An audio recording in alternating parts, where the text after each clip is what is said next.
آپ نے عید الفطر کی نماز کی نیت کرنی ہے۔ میں نیت کرتا ہوں 2 رکعت نماز عید الفطر کی 6 زائد تکبیروں کے ساتھ، واسطے اللہ تعالیٰ کے پیچھے اس امام کے منہ میرا خانہ کعبہ شریف کی طرف۔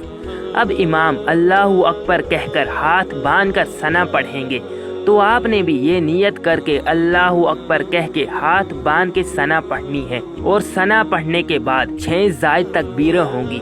امام پہلی تکبیر کہیں گے یعنی اللہ اکبر کہیں گے تو آپ نے ہاتھ کانوں تک اٹھا کر چھوڑ دینے ہیں، ہاتھ باندھنے نہیں ہے، ہاتھ کانوں تک اٹھا کر بس نیچے چھوڑ دینے ہیں اور کچھ بھی نہیں پڑھنا۔ اور جب امام دوسری تکبیر کہیں گے تو آپ نے پھر سے اسی طرح ہاتھ کانوں تک اٹھا کر چھوڑ دینے ہیں، اور جب امام تیسری تکبیر کہیں گے تو آپ نے ہاتھ کانوں تک اٹھا کر باندھ لینے ہیں، چھوڑنے نہیں ہیں۔ بس آپ نے صرف 2 ہی تکبیروں میں ہاتھ کانوں تک اٹھا کر چھوڑ دینے ہیں، اور تیسری تکبیر میں آپ نے ہاتھ کانوں تک اٹھا کر باندھ لینے ہیں۔ پھر امام قرات کریں گے، سورہ فاتحہ پڑھیں گے اور اس کے بعد کوئی اور سورت پڑھیں گے، رکوع کریں گے، اور جب سجدہ کریں گے تو پہلی رکعت مکمل ہو جائے گی۔ پھر دوسری رکعت میں امام اٹھتے ہی قرات کریں گے، سورہ فاتحہ پڑھیں گے اور اس کے بعد کوئی اور سورت پڑھیں گے۔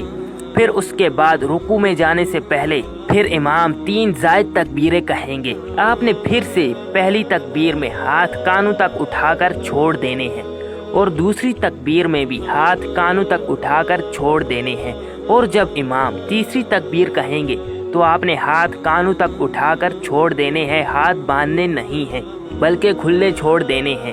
یہاں جو 6 زائد تکبیریں ہوں گی وہ مکمل ہو جائیں گی، اور جب امام چوتھی دفعہ اللہ اکبر کہیں گے تو آپ نے بغیر ہاتھ اٹھائے رکوع میں چلے جانا ہے، اور اس کے بعد باقی سارا طریقہ باقی دوسری نمازوں کی طرح ہی ہوتا ہے۔ رکوع، سجدہ اور اتحیات پڑھنے کے بعد امام کے ساتھ سلام پھیر لینا ہے اور نماز مکمل کر لینی ہے۔ صرف 6 زائد تکبیروں کے علاوہ باقی سارا طریقہ دوسری نمازوں کی طرح ہی ہوتا ہے۔ نماز پڑھنے کے بعد آپ نے اللہ پاک سے دعا مانگنی ہے، کیونکہ روزوں کے بعد مانگی ہوئی دعا اللہ پاک رد نہیں کرتے۔